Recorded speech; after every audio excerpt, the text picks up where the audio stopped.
नमस्कार मित्रांनो, आज आपण बघणार आहोत हाऊसकीपिंगमध्ये 5 स्टार हॉटेल्समध्ये किंवा अन्य कोणत्याही हॉटेलमध्ये मॉर्निंग हाऊसकीपिंग ब्रीफिंगचे टॉपिक्स काय काय असतात. तर ब्रीफिंग ही तिन्ही शिफ्टमध्ये असते. आपल्याला माहिती आहे की हॉटेल हे शिफ्टनुसार चालतात. मॉर्निंग, आफ्टरनून शिफ्ट असते आणि नाईट शिफ्ट असते. कधी जनरल शिफ्ट ही असते 9 to 6. प्रत्येक शिफ्टच्या आधी ही ब्रीफिंग होते आणि त्या ब्रीफिंगमध्ये काही पॉईंट्स डिस्कस केले जातात. सर्वप्रथम ब्रीफिंगला आपल्याला सर्वांना टाईमवर पोचायचं असतं. तर जनरल जे शिफ्ट टायमिंग असतात ते तुम्हाला सांगते. मॉर्निंग शिफ्ट ही नॉर्मली सर्व हॉटेलमध्ये 7 to 4 ही असते आणि 7:30 ही असते. जर 7:30 असेल तर ती 4:30पर्यंत संपते. आफ्टरनून शिफ्ट ही 2 to 11 असते. काही हॉटेलमध्ये 1 to 10 ही असते आणि नाईट शिफ्ट ही नाईट 10 टू मॉर्निंग 8 असते. तर मॉर्निंगमध्ये त्यांना हँडओव्हर दिला जातो. मॉर्निंग शिफ्टला पूर्णपणे हँडओव्हर देऊनच नाईट शिफ्ट घरी जाऊ शकते. तर प्रत्येक शिफ्ट ही दुसऱ्या शिफ्टला हँडओव्हर देते आणि आपला पूर्ण हँडओव्हर कंप्लीट करून लॉगबुक लिहूनच आपल्या घरी जाऊ शकते. तर आपण हे शिफ्ट ब्रीफिंगचे टॉपिक्स काय असतात ते आपण बघूया. तर सर्वप्रथम येतं की welcome and attendance, greet staff, quick attendance, check and ensure proper grooming and uniform standards. तर सर्वात पहिलं ब्रीफिंगचा एक स्पॉट ठरलेला असतो. एकतर हाऊसकीपिंग डिपार्टमेंट मोठं असेल तर त्याच्या आतमध्ये आपण सहज ब्रीफिंग घेऊ शकतो. नसेल तर जिथे मोकळी जागा असेल, कधी कधी लॉन्ड्रीमध्ये मोकळी जागा असते, तर मध्ये पाथवेमध्ये असेल तर आपण तिथे ब्रीफिंग घेऊ शकतो. तर ब्रीफिंगचा टाईम सकाळी 7ची शिफ्ट असेल तर ऑब्व्हियसली ब्रीफिंग ही त्याच्या 10 मिनटं आधी असते. 7:30ची शिफ्ट असेल तर 7:15ला तुमची ब्रीफिंग असेल मॉर्निंग शिफ्टसाठी. आणि तर हमखास तुम्ही ब्रीफिंगला एक 15 मिनटं आधी येऊन तिथे उपस्थित राहायला पाहिजे. त्याआधी तुम्ही तुमच्या कॅफेटेरियामध्ये जाऊन तुमचं ब्रेकफास्ट, जे काही तुमचे मील असतात, आफ्टरनून लंच असेल किंवा नाईटचा डिनर असेल, ते तुम्ही संपवून तुमच्या ब्रीफिंगमध्ये अटेंड राहणं अपेक्षित आहे. ब्रीफिंग ही नेहमी तुमचे सीनियर हाऊसकीपर्स घेतात. असिस्टंट हाऊसकीपर, डेप्युटी हाऊसकीपर घेतात.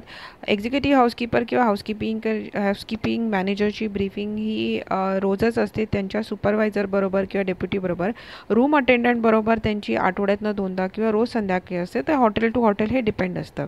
तर ग्रीट द स्टाफ, सर्वात पहिला आल्यावर आपण जो टाईम चालू आहे दिवसाचा, सकाळ, दुपार किंवा संध्याकाळ, ह्यानुसार आपण ग्रीट केलं पाहिजे. Good morning, good afternoon, good evening अशा प्रकारे. आणि क्विक अटेंडन्स घेतली पाहिजे. मॉर्निंग शिफ्टमध्ये कोण कोण येणार आहेत हे 15 दिवस आधी किंवा महिन्याभरात आधीच आपलं टाईमटेबल फिक्स असतं आणि आपण ते बोर्डवर लावतो. त्याप्रमाणे आपण फॉलो केलं पाहिजे सगळ्यांनी. तर तसा स्टाफ जमतो एकत्र आणि त्यांची आपण अटेंडन्स घेतो आणि आपल्या अटेंडन्स रजिस्टरमध्ये आपण त्यांना ॲब्सेंट किंवा प्रेझेंट मार्क करतो. त्यांचं ग्रूमिंग हे व्यवस्थित असलं पाहिजे. हाऊसकीपिंग स्टँडर्ड्स असतात आणि प्रत्येक ब्रँडचं एक हॉटेल स्टँडर्ड असतं, त्याप्रमाणे त्यांचं ग्रूमिंग असलं पाहिजे. पर्सनल हायजीन हे त्यांनी रोज मेंटेन केलं पाहिजे. त्यावरचा व्हिडिओ आपण नंतर इन डिटेल बघूया. तर ग्रूमिंग हे चेक केलं जातं सिनियर्सपासून.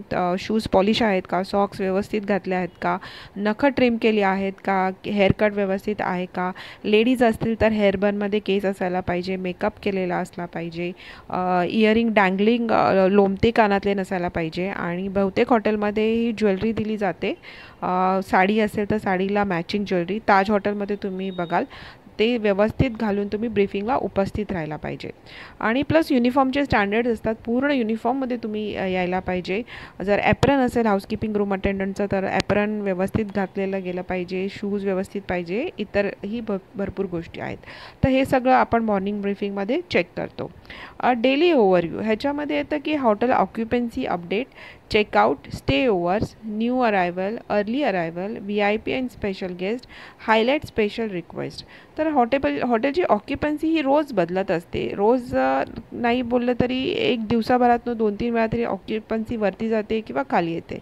तर रोजची ऑक्युपन्सी काय आहे हे आपण आपल्या रूम अटेंडंटना माहिती करून द्यायला पाहिजे. त्यानुसार त्यांना त्यांच्या कामामध्ये गती यायला पाहिजे. डिपार्चर्स जास्त असतील, अरायवल बॅक टू बॅक असेल, त्याप्रमाणे आपण फटाफट डिपार्चर्स बनवायला पाहिजे. तर सकाळीच आपण एक इन्स्ट्रक्शन दिली की आज खूप अरायवल आहेत, खूप डिपार्चर आहेत, 99% ऑक्युपन्सी राहणार आहे किंवा आज ऑक्युपन्सी खूप डल आहे, त्याप्रमाणे तुम्ही तुमचा डे प्लॅन करा. हे तुमचे सिनियर्स तुम्हाला सांगतात. आणि रूम अटेंडंट आपली एक शीट घेऊनच मॉर्निंग ब्रीफिंगमध्ये उपस्थित असतात किंवा आफ्टरनून आणि नाईट. त्याच्यामध्ये ते व्यवस्थित आपली ऑक्युपन्सी लिहितात आणि त्यानुसार ते आपल्या व्यवस्थित दिवसभराचं काम प्लॅन करतात. आज दिवसभरात चेकआउट किती आहे हेही सांगितलं जातं सिनियर्स कडून. प्लस अरायवल किती आहेत, आपल्याकडे ऑक्युपाईड रूम किती राहणार आहेत, नवीन अरायवल आज त्यातले किती आहेत आणि अरायवल टाईमच्या अगोदर अर्ली अरायवल सकाळचे पहाटेचे अरायवल किती आहेत हेही सांगितलं जातं. VIP अनाऊन्स केले जातात ब्रीफिंगमध्ये. प्लस स्पेशल गेस्ट जे असतात, VVIP असेल, स्पेशली एबल असेल, न्यूली मॅरिड कपल असेल, हनीमून कपल असेल, गेस्ट विथ किड्स असतील, एल्डरली गेस्ट असतील, त्यांच्याबद्दलही माहिती दिली जाते.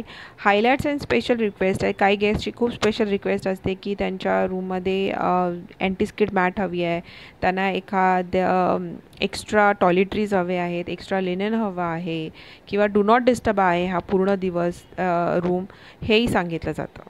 नेक्स्ट आहे वर्क अलोकेशन. ह्याच्यामध्ये assign room sections to each room attendant, highlight priority rooms, clarified duties and for public area, back of house and special cleaning tools. तर work allocate केले जातं. ड्युटी रोस्टर हे ऑलरेडी ठेवलेलं असतं आपल्या डिपार्टमेंटमध्ये आणि जर एखादा रूम अटेंडंट ॲब्सेंट असेल तर त्याच्या जागी कोण जाणार हेही आपल्याला तिथे ब्रीफिंगमध्ये ठरवावं लागतं. आणि रूम्स किती आहेत तेही सगळ्यांना माहीत असतं की प्रत्येकाने किती रूम्स बनवायचे आहेत आणि त्याच्यामध्ये डिपार्चर किती आहेत, अरायवल किती आहे हे सांगितलं जातं.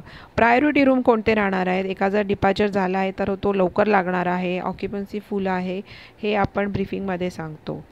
क्लॅरिफाईड ड्युटीज, प्रत्येक पब्लिक एरिया रूम अटेंडंटला आपण क्लिअरली सांगतो. बँक्वेट लिस्ट जी असते, फंक्शन लिस्ट, ती आपण रीड आऊट करतो. त्याप्रमाणे आपण त्यांना असाइन करतो. क्लोकरूम अटेंडंट फिमेल आणि मेलमध्ये, आणि एक्स्ट्रा काय काम असेल तेही आपण त्यांना सांगतो.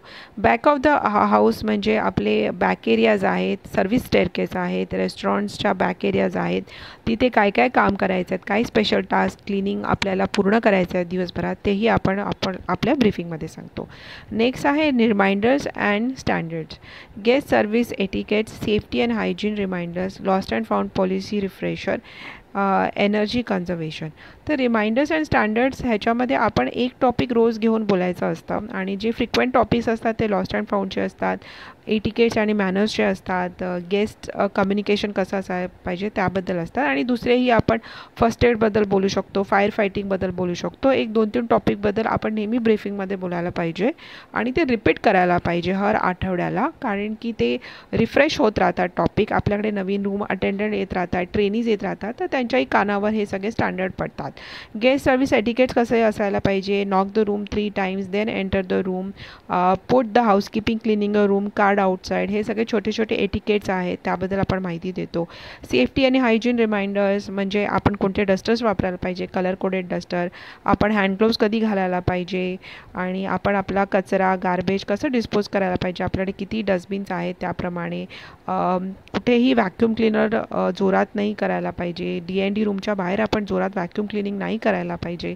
DND रूमचा प्रायव्हसी आपण डेकोरम अपडेट करायला पाहिजे, आपण ते अधेर करायला पाहिजे. लॉस्ट अँड फाउंड पॉलिसीज आपण रिफ्रेश करायला पाहिजे वेळोवेळी.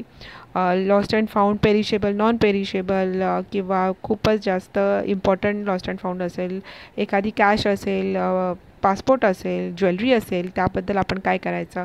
तर प्रत्येक हॉटेलचे स्टँडर्ड्स असतात ते आपण वेळोवेळी ब्रीफिंगमध्ये सांगितलं पाहिजे. आणि एनर्जी कन्झर्वेशन की रूमच्या लाईट्स ऑफ केल्या पाहिजे, पॅन्ट्रीच्या लाईट ऑफ केला पाहिजे, उगाचच आपण व्हॅक्यूम क्लिनर ऑन नाही ठेवला पाहिजे, पॅन्ट्रीचे टॅप्स ऑफ करायला पाहिजे, आपण डस्टर वेळोवेळी लॉन्ड्रीत द्यायला पाहिजे आणि एनर्जी सेव्ह होऊ शकते. नेक्स्ट आहे अपडेट्स अँड मोटिवेशन.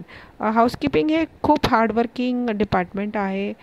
रूम अटेंडंटला खूप टास्क असतात जे कमी टाईममध्ये आणि व्यवस्थितच करायला अपेक्षित असते. क्लिनिंग स्टँडर्ड खूप हाय असतात, छोटीही चूक तिथे चालत नाही, छोटासा हेअर स्टँड पण आपण लिनेनवर ॲक्सेप्ट करत नाही.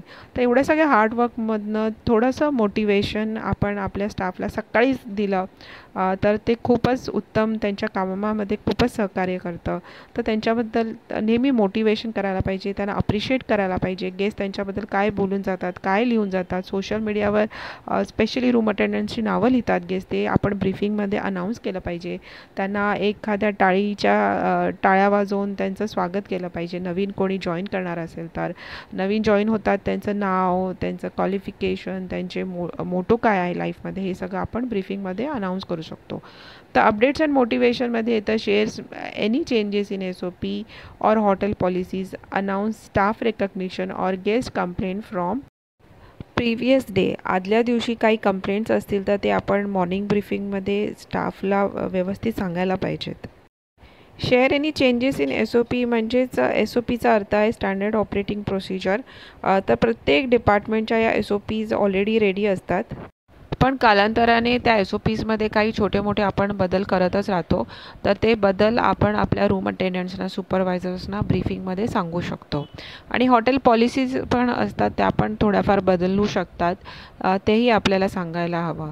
अनाऊन्स स्टाफ रेकग्निशन, जसं मी म्हटलं, जर एखाद्या स्टाफने खूप छान काम केलं असेल तर गेस्ट त्याचं नाव लिहून जातो, त्याला शाबासकी देतो. तर तेही आपण आपल्या ब्रीफिंगमध्ये सांगायला पाहिजे. आणि अगोदरच्या पूर्ण दिवसात जर काही गेस्ट कंप्लेंट्स असतील, गेस्ट चेकआउट होताना काही फीडबॅक देऊन गेला असेल हाऊसकीपिंगबद्दल किंवा इंजिनिअरिंगबद्दल किंवा लॉन्ड्रीबद्दल किंवा ओव्हरऑल सर्व्हिसेसबद्दल, तेही आपल्याला ब्रीफिंगमध्ये सांगणं खूप गरजेचं आहे, जेणेकरून रूम अटेंडंट अवेअर होतात की गेस्टला या गोष्टी आवडतात, या गोष्टी नाही आवडत, आणि त्याप्रमाणे ते आपल्या पूर्ण दिवसभरात आपल्या रूम क्लिनिंग स्टँडर्ड्समध्ये थोडे थोडे चेंजेस करतात.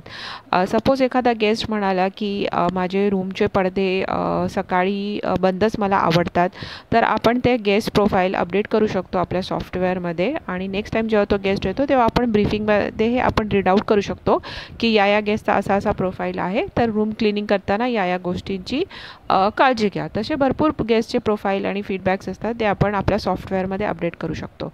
तर इथपर्यंत व्हिडिओ बघितल्याबद्दल थँक्यू सो मच, आणि पुन्हा एकदा भेटूया नवीन व्हिडिओ सकाळ. तोपर्यंत बाय आणि हॅपी हाऊसकीपिंग.